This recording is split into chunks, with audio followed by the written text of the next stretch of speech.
Everybody that's outside, you're going to miss out. Yesterday we talked about defense against attackers. Today we get to be the attackers and discuss how to attack, the good, the bad, the ugly.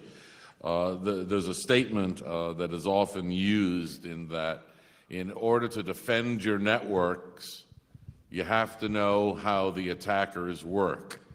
25 years ago, that was not the belief, but more and more people are finally coming to accept, and especially people in a community like this, that unless you really understand the attack mechanism, the attack mindset, all of the things that go into attack, how can you possibly defend against it? So start thinking like attackers. Who in this room has ever attacked? You're not even lying. In the U.S., nobody would admit to that. They'd all be, the FBI would have them all off in jail by now. So we've received a number of questions, and we certainly want your questions as well. You know who Georgia is. She did a marvelous presentation on the Android issues that are going on, and I still have to have a conversation with you about that. And Mario's work on injections, spectacular, and those always have attack implications as well. So let's put on our black hat for the next 45 minutes and think about how to raise hell and mayhem. And the first question that's coming up, and I'm going to throw it out, is from a criminal standpoint, is it going to get better or is it going to get worse? Are we at the limit? How bad is cybercrime actually going to get? I think it's going to get a lot worse, especially in the mobile sphere, which is my sphere of interest. I recently saw an interesting talk which went into why they think there haven't really been that many mobile talks or mobile attacks in the wild compared to what we see like in PC. And it's just not as economically feasible if you're going to make a browser exploit and you make it for mobile Safari or for the Android browser, you might get, 10% of the users, whereas if you make it for Internet Explorer or Firefox, then you're going to get a larger amount of hits, and that's how malware writers make money. So as more and more people are using their smartphones or their iPads or their other mobile-esque device as their main device, then the economics of that is going to change, and I think we're going to see a whole new ball game, because there's just, we have so much more stuff about ourselves on our phone. I always say, would I rather have them steal my wallet or steal my phone? And I'd rather let them take the wallet, honestly. I kind of agree and I kind of disagree as well. So I would say yes, there's going to be more attacks, no doubt about that, because more people are going to have like mobile computing devices, tablets, laptops, whatnots, wearables. This stuff is trending as well. And there's going to be operating systems that are driven by apps, working like an app, working with injectable languages and stuff like that. So we're more and more heading towards a landscape that is very, very, very welcoming injections and injectability. So that is bad. But I think the main question is, are these attacks getting more in number, or are they actually getting worse? So I'm not really sure how we should apply a metric to that. Like, how can we measure whether an attack gets worse or the whole attack landscape gets worse? Because more, or just talking about the numbers, is not sufficient here, I guess. Well, you can address it both from the number of attacks, because some people, and if you remember even only 10 years ago, some people considered an unrequested ping to be an attack. And most of us would say that's pretty stupid. Or do we look at it from the financial losses on a national or global standpoint? I'm just thinking, like, if we talk about 100,000 more people losing their Facebook account, like, nobody gives a damn. Like, this is completely irrelevant. Like, no one cares at all. But if one person, for example, is being attacked and actually has like heart failure because of an injected pacemaker or an attacked dialysis machine or something like that, then you have like a clear discrepancy between the numbers and the actual impact. So I think we got to we think we got to think impact here. Like, are people really going to use their mobile devices for critical transactions? Yes, we have mobile banking. Not sure, is anyone here in this room using mobile banking, like banking transactions from the phone? All right, brave. It's just going to get worse, and things with like the pacemaker, I mean, we've seen that happen. I think it's everything in our lives becomes something that has an IP address. Critical parts of our lives that I guess back in the day, if you wanted to attack someone, you showed up and you scaled their wall and you swam across the moat, and that's how you conquered someone. But now you don't even have to leave your living room, and you can get somebody on the whole other side of the world. Which brings up a follow-up question from somebody. It's actually a very interesting question. And I'm translating a little bit. In order to fight global cybercrime, should we put up some sort of walls, electronic walls, between countries, such as has been done with the Great Firewall of China? Singapore has some.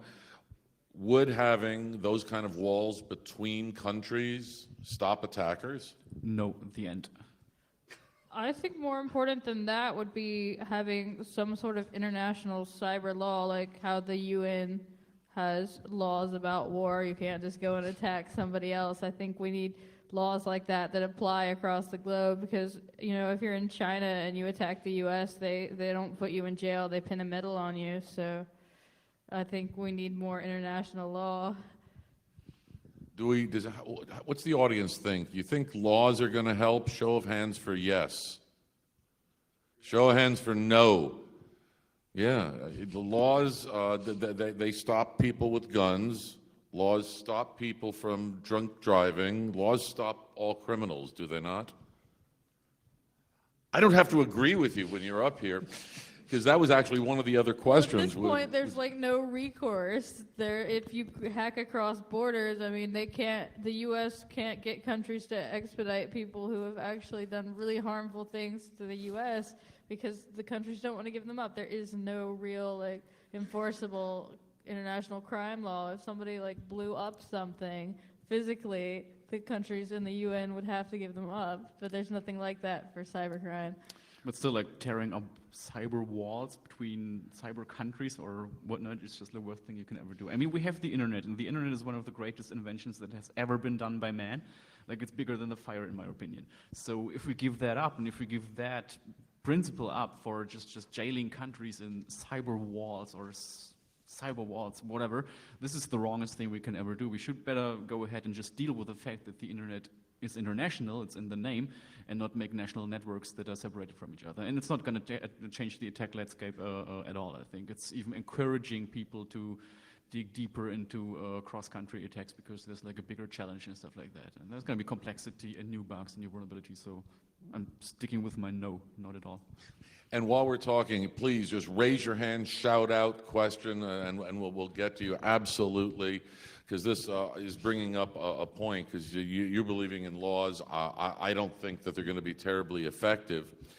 In the mid-1990s, I wrote a paper and did a study on what we called cyber vigilantism, strike back. So what, the jester? So, well, in many ways, is cyber vigilantism where the corporate victim takes the law into his own hand, identifies the bad guy, and attacks back to put him out of business. Is that a valid way to defend by having your own attack teams, having your own red teams in every one of your companies? Not according to the U.S. government. I don't know what the law is here. I'm not talking law, I'm talking reality.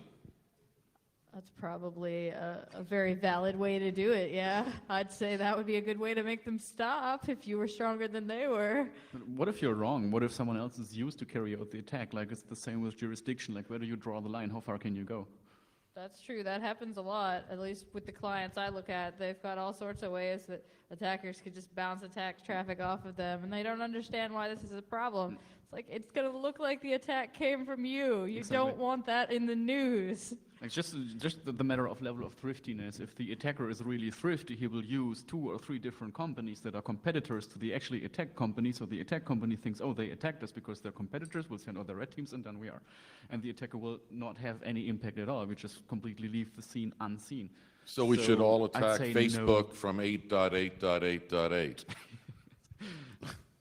But I'm saying like counterattacks and actual red teams that go after attackers and counterattack them is not the best idea, because you really have to be sure as in jurisdiction that the person that attacked you is really the person that attacked you. And you can never be sure.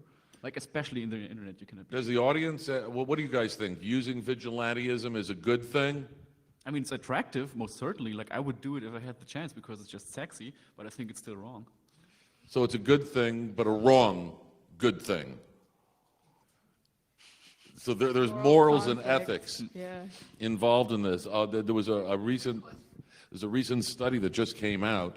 It was announced 2 days ago in the news that there is a fair number of companies that are actually admitting now that they are going to be using strike back capabilities, but using sophisticated intelligence attribution mechanisms to hopefully have a better chance of identifying the perpetrators. Yes, sir, the question out here.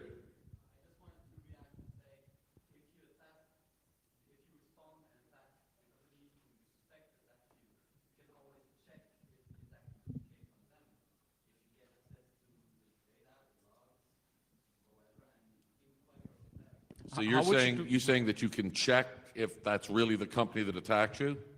Is that what you're saying? How can would try. you do that in a reliable way? Like what would be your technical suggestion on how to solve the problem of finding out who actually started the attack? If you can answer that question, you should come up here and we'll go sit down and you should do the rest of the talk because you've solved InfoSec.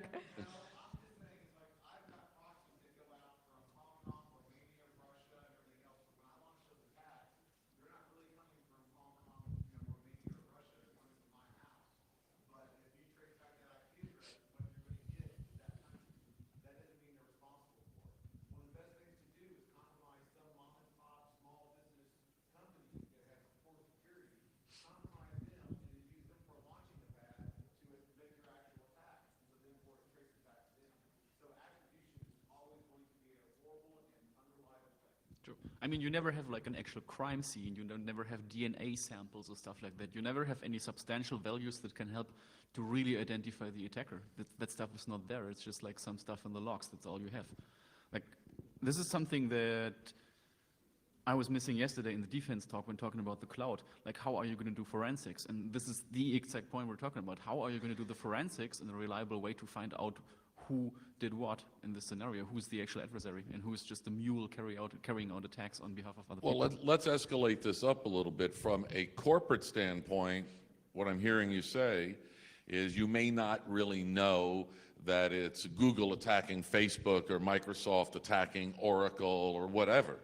However, we do have fair degree of intelligence and capabilities at the national level to know that perhaps Iran is currently suspect of many things. The U.S. and Israel, as was discussed yesterday, may well be responsible for certain well-known attacks. And this is called cyber war, cyber terrorism. Attribution is fairly reliable given the resources. Is striking back at the national level then okay? You think we didn't attack them first? I think striking back would be okay if we could find a clear line between cyber terrorism and cyber war, because I don't see it. Like, what's the difference between cyber terrorism and cyber war? It's just a matter of politics, just a matter on which side you are. And if you say that attacking back and being sure that you attack back the right person / instance / whatever, you got to be sure that you do not cross the line. And Wait, cross what line? I'm not sure I know. do you see a difference between cyber war and cyber terrorism? If yes, then please elaborate. Like, what is the difference? In my opinion, Yeah. cyber terrorism is used by what we call an NGO, a non-government organization. Cyber war would be better aligned with nation states. That would be my line, but but I agree that it is fuzzy. And striking back at a terrorist NGO, non-government organization, is very difficult because they are physically inside of some national sovereignty. All right, keep those questions coming. Otherwise, I've got a bunch here that I'm going to keep working down. One of the things in the last few years that has become very popular with attackers has been, we initially called them lowland attacks, and they were very quiet instead of a very noisy DDoS. And it has evolved that now the buzzword is APT, Advanced Persistent Attacks, that use many vectors, and they may use some social engineering, and it may use some physical attack, and it may use some cyber attack and combinations thereof. What is the next step in APT? Yeah, the unicorn. You haven't heard about the unicorn persistent threat? I want to hear. No, I've not heard about the unicorn. Tell us. Tell us, Jason. It's just Jason's Twitter handle that he uses to troll people. I think What's next? I think terminology-wise, we cannot go upwards because like this BS bingo thing has been driven too far already. So advanced, persistent threats, like how can you level that up? Like this is already at the top, like advancedest. So in terminology, from a terminology standpoint, you cannot level it up. You can probably level it up regarding the effects that the whole thing has, or the levers that are being pulled to carry out APTs. Or Well, the reason I'm define asking APTs. on this is because there are many reports that have been coming out saying that APTs, because they take so long, often can be very quietly monitored by the victims to be able to identify the activity, learn about them, and that perhaps that is not the best methodology to be used by attackers because that isn't, the APT by its nature has inherent weaknesses. So thinking like an attacker, how do I improve for the next level of attack? Well, I see, my thoughts on it is that there's just going to be more like out of band communication. Like, for instance, I do so much stuff with like 3G, so a company can't really monitor that even if they own the device, whereas if it's on the network, we have devices that can monitor every packet that goes out. We've had them for a while. They're pretty useful, right, in detecting attacks. You put in something like a phone plug or go in through somebody's cell phone that also connects to the network, send it out through 3G or 4G, and unless you're the wireless carrier or can get them involved in it, that all of that data that's being exfiltrated in that case is out of band to the company, regardless of whether you own the device. I mean, if you're talking about long-running attacks, then the probability of success for this long-running attack will depend on the detectability. So that means if you minimize the traces, if you harden forensics or just disable the victim to actually find out that it's being attacked, then you're on a new level. And there is like new levels you can do that. Like we talked about the cloud yesterday, we're talking about the browser, we're talking about the operating system. Like there's new levels of attacking the user or groups of users or even whole corporate environments by using attacks that are completely untraceable. Just to get in the technical terminology, DOM access is one of these things. You just don't see it on the server. It's invisible for the server. You have mutation attacks where you get harmless stuff in, and in the browser it mutates to something harmful and things like that. So this should probably be the direction, minimize detectability. Does anybody out there have any thoughts as to what the next style of attacks are going to be? Any really evil people in the audience? Show of hands. Evil Not gonna people. tell us. So nobody's going to tell us about their 0 day, which brings up one of the other questions that came up, is 0 days from a nation-state level or from a corporate level. Should they be used in an attack methodology, or should they be kept secret? I think they should be fixed, even though I'm usually working as an attacker. I think 0 days should be fixed. I mean, they're fun and I love them, but in the end, they should be fixed. Like that's what they are for. I was actually recently surprised by how much money you can make. You know, if you give it to 0 Day Initiative, they maybe give you like $5,000, $5,000. And if you bring it here, they maybe pay for you to come and put you on television. But if you sell it to like a nation state, you can make a lot of money. So it's very attractive for people who even want to be on the good side because it's expensive to live, you know. So I can see why it's very attractive to instead sell your research to a nation state, write malware for a corporation or a nation state. So I think that's what needs to be fixed, is make it more attractive to do the right thing. I mean, we do have bug bounty programs like Google bug bounty program, Facebook bug bounty program, and whatnot. And I think it's a good trend.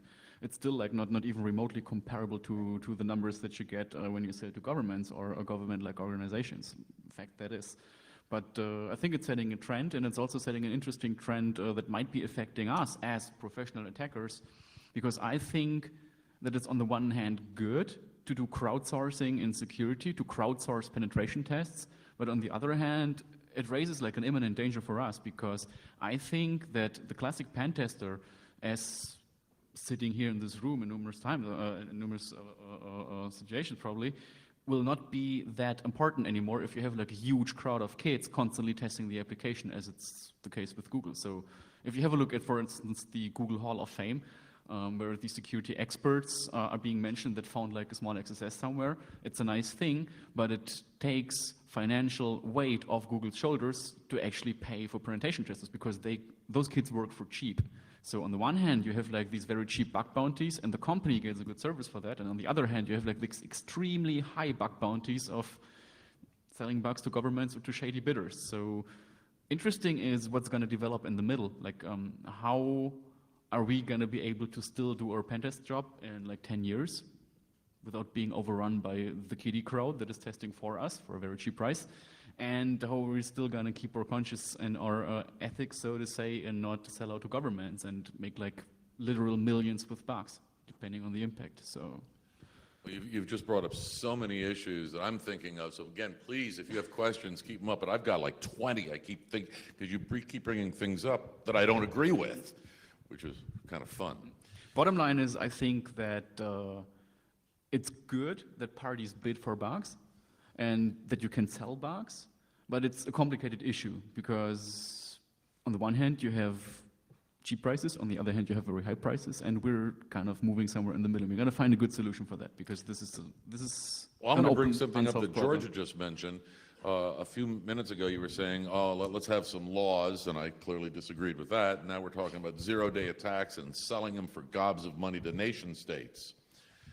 As an American citizen, if I or you as a French citizen or you as a Dutch citizen develop and sell a beautiful zero-day attack to an enemy of your country, Says it right on your passport. You're not a citizen anymore. is that an attack against your own country? Passport says it is. So if you knowingly sell the exploit with everything to, let's just say, some country out there that is, let's just say Malaysia or something like that. I don't want to name actual countries, but let's just say you sell your exploit to Malaysia, and you know it, and you know about the consequences. Then yes, like this is a problem.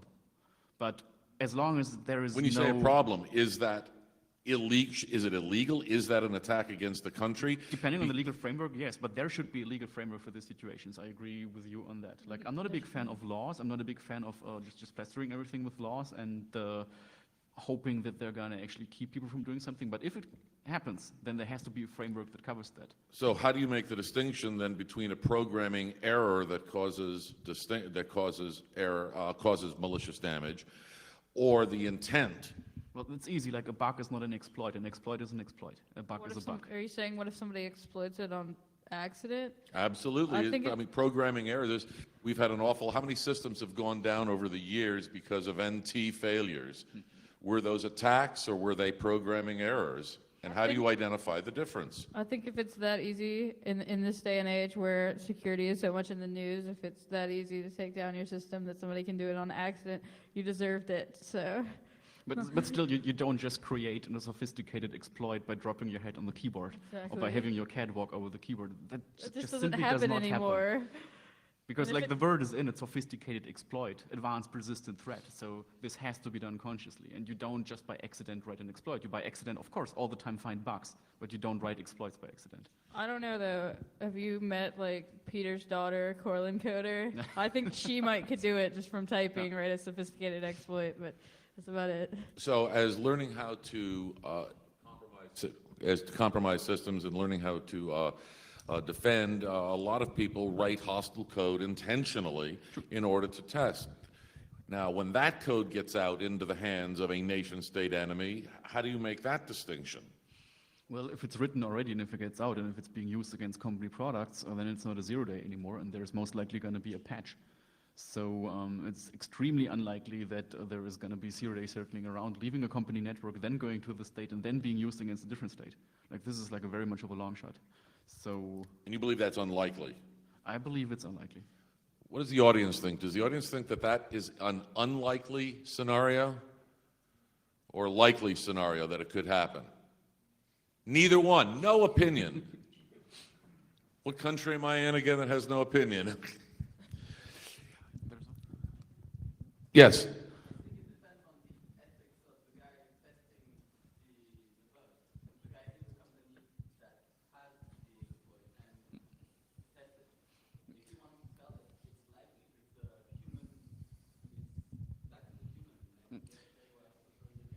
True, but ethics is like such a fluffy word. Like, for example, if you say ethics and you combine the whole thing with patriotism, like where does it stop? Again, where do you draw the line?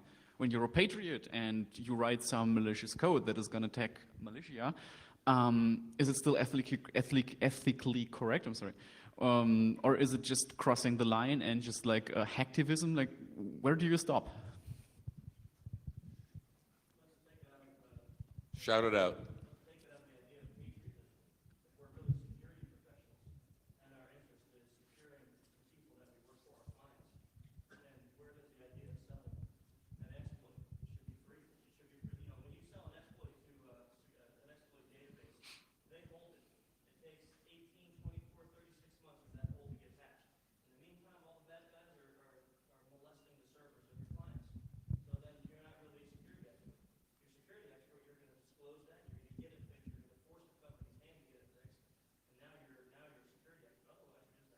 So what you are believing in a 10, 12, 50, the bug track mindset, have a central database of all exploits as soon as you discover one because the vendors do not update and patch enough.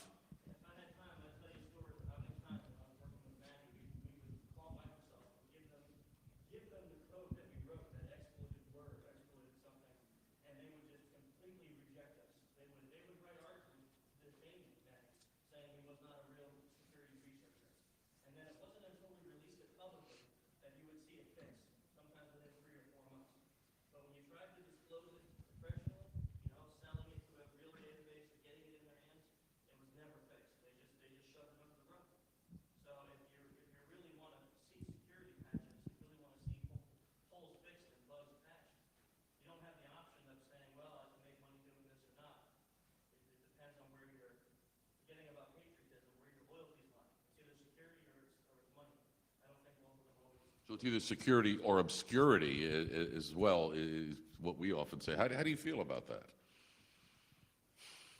Should vulnerabilities be completely exposed open source? It depends. So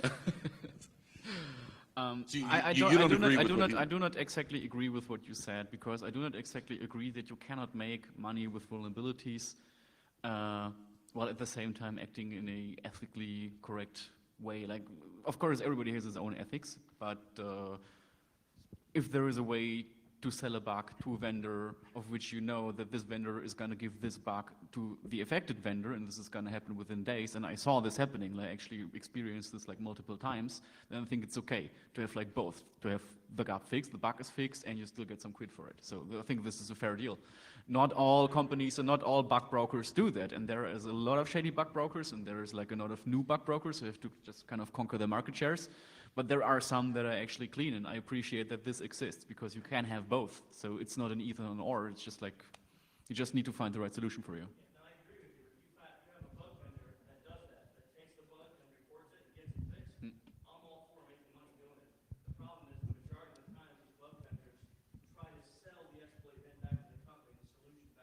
course. Yeah. And that takes 18, 20, 30 months before they can negotiate a deal. In the meantime, every client that you have that's using tech, well, the reason you found it because you were doing a pen test or you were exploiting that box, those companies are all Yeah. engaged. But then it's not the problem of. But then it's not the problem of the bug broker. Then it's the company, the problem of the actual company that should receive the bug and doesn't react properly. And I do know that there is bugs out there that have been existing for like 24 months and more. But this is still a mindset that has been around for 5 years. And I think things are getting better right now. Get back into your clunky word though, ethics. Ah. So if I know the bug exists on your server, and I know that it could be exploited, and I know it could potentially ruin your business, and I do nothing, and then a month later I see that Anonymous or God or whoever one of these other activist groups that pops up is now molesting your server completely, do I just turn my back and say, he was stupid, he didn't fix the bug? Complicated. That's why we're up here discussing this, and again, this brings up a couple of the things. You both were just mentioning penetration testing, where we are simulating attacks in many ways. How aggressive should penetration testing really be? As aggressive as the contract allows. So As the country allows? the contract. Yeah, as sorry. much as the. Well, no, they'll I'm let saying you, the forget client. law, forget all of that. From a pure security standpoint, how harsh, how aggressive should pen testing be? As harsh as the client will let you. I mean, if the client says it's out of scope, then it's out of scope. But I would always encourage my clients that, you know, an attacker, as you said in your talk, they don't just attack from 9 to 5. They don't leave out social engineering because you're not comfortable with it. They don't leave out denial of service because you're not comfortable with it. They're going to do whatever it takes. So definitely I would always encourage my clients to do as much of a full scope pen test as possible, but I mean, in the end, you can't force them to. But you got to stay goal-oriented. Like, you can have like a physical penetration test, and you can just beat up the admin. Like, you can just go there and just beat him in the face as often as possible, so he cannot do his job anymore. You have a denial of service. Like, this is what you should not do, because this is like definitely again crossing the line. This is not goal-oriented. So it's important what the goal of the penetration test is. For this, you have to figure out what the actual asset of the company is. We had this topic yesterday, and then you can decide how aggressive you can be with the penetration test. Well, Like, why would I try to bring a server down if my directive is to find a SQL injection vulnerability? Why would I DOS it then? It's not the goal of the test. If the company wants to be tested against SQL injections, then they get a SQL injection test and maybe some other stuff that we find on the way, but we're not going to DOS the server, even though we might know that it's DOSable, but it's not in scope. Well, when you say you can't beat up the guard, if they really want a full scope physical penetration test, of course, no, you're not going to beat up the guard, but you might create the scenario where the guard is incapacitated to see if they have additional checks. I mean, get the company in on it. The guard is incapacitated in some way. You don't beat them over the head, but create the scenario. The guard's incapacitated. What checks do you still have now? Because the real attacker may beat up the guard.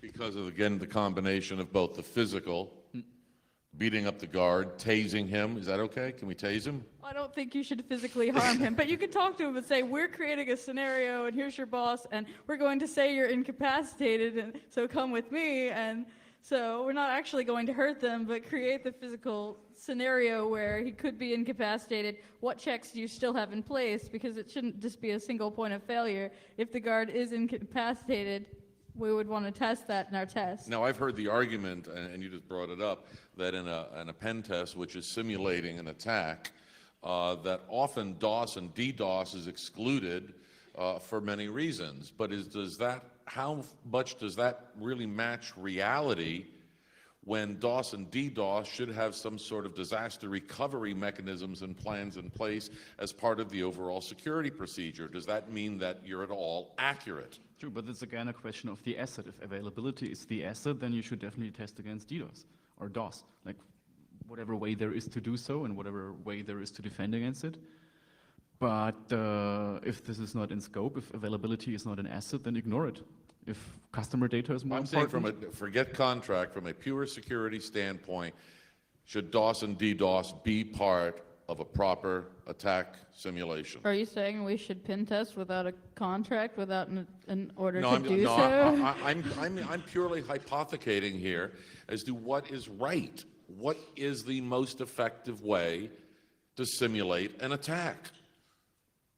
because that's the way the bad guys would really do But it. you got to specify attack. That's the point. Like you can just say attack and burn down the building and see if they're fireproof. But That attack is depends not, where their backup facility is. If it's in the same building, then but they're attack really in doesn't equal trouble. attack. So you have to know what you're going to attack. You have to be goal oriented. Like you have to have a goal, and you have to think like the attacker, who also has a goal, most probably. Well, that brings us. Like attacking without a goal is vandalism, and you can't protect against vandalism unless you have a lot of dogs that are like very wild and trained and stuff like that. Well, you can again bring back the same thing. Okay, so the building burnt down. We have to go to our hot site or our cool site or our cold site. You can simulate that. What do we have in the way of backup? So you wouldn't really burn down the building, but you say, okay, the building's gone. What do we do now? Disaster recovery planning. Yes, sir. It's okay, yeah. What I was going to say is, pretty much I think you were about to lead on to that. When you think a DOS is possible, you're thinking, right, we can have a DOS here potentially. You could then approach the company and say, can we set the situation up? Both taking out guards physically and servers. I think your server is potential. Can we set it up? Can we have an immediate backup, a hot failover system so we can try it, but under controlled situations? True. I think that's an excellent point, yes. Has anybody in the room ever been involved in a true military red team exercise? Was that a yes or a 10-minute sign? Has anybody been involved in a red team, a real military red team? I have observed a couple of them over the years, and the reason I've been pushing this point so much is because when the government, at least the U.S. government and the British government, when they get involved in these things, all hell breaks loose in order to simulate the real sorts of panic that is created in these, and that's why I'm somewhat critical of organizations, and it's not a view, but it's of the organizations that allow themselves to have simulated attack scenarios that where they hope to get a positive result instead of a realistic result. Do you have a comment on that? Again, what means realistic? Like it all depends on the attacker, and it all depends on the goals of the attacker. What is realistic? As evil as I can possibly get. Yes, sir.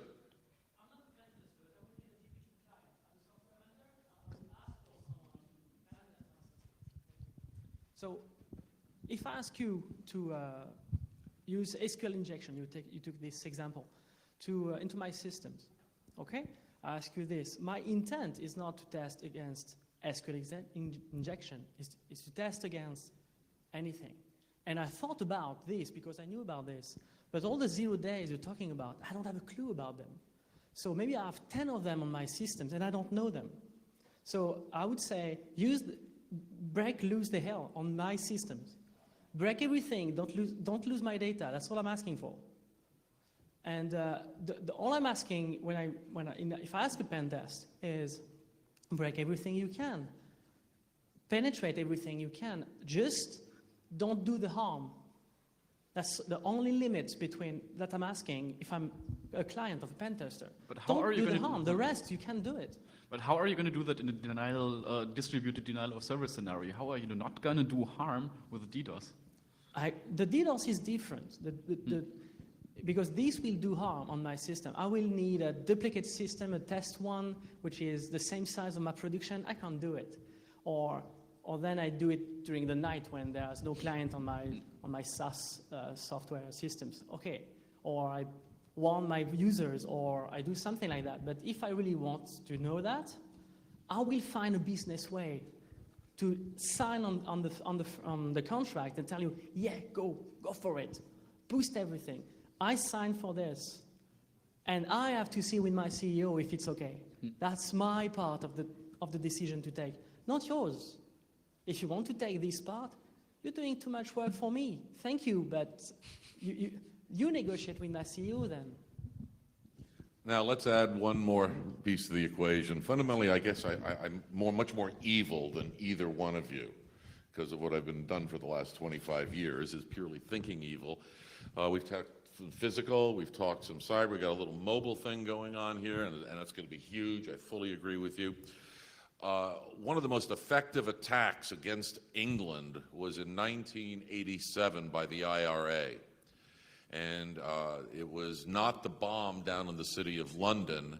It was the IRA's threat that they had placed bombs around the Circle Road, the M25 around London, and London shut down for 2 days. So we're seeing this now a little bit more, whether you call it perception management, misinformation, disinformation. Accelerate your attacks. Now add some social engineering to it. What have you got? Can you repeat the question? Give me a simulation. Talk to me with more social engineering adding into my attacks, because we're seeing some of this from anonymous. And I was asking earlier about, okay, how do we make APTs? Well, what's the next? What's coming next? So what's And the so I'm super adding another- APT? Yeah, the SAPT. SAPT? Super APT. Super APT. Now, is this with social engineering or? I still strongly believe that it's traceability might be social engineering as well, because it always works. Like, you always have the human as the wetware, as shapeable, formable, and manipulatable. No, I'm saying from perception But, management in the media, from an outreach, not phishing, not the old crap that we're all talking about, but at a much larger scale to influence the mindsets of your victims.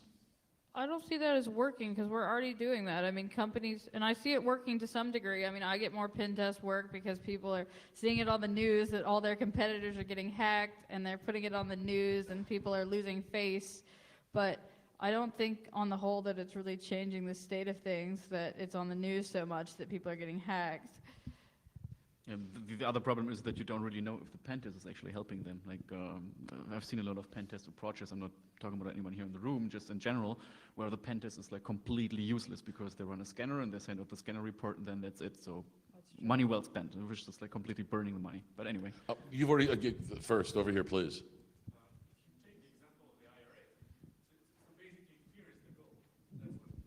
So thinking evil, basically fear is the goal, right?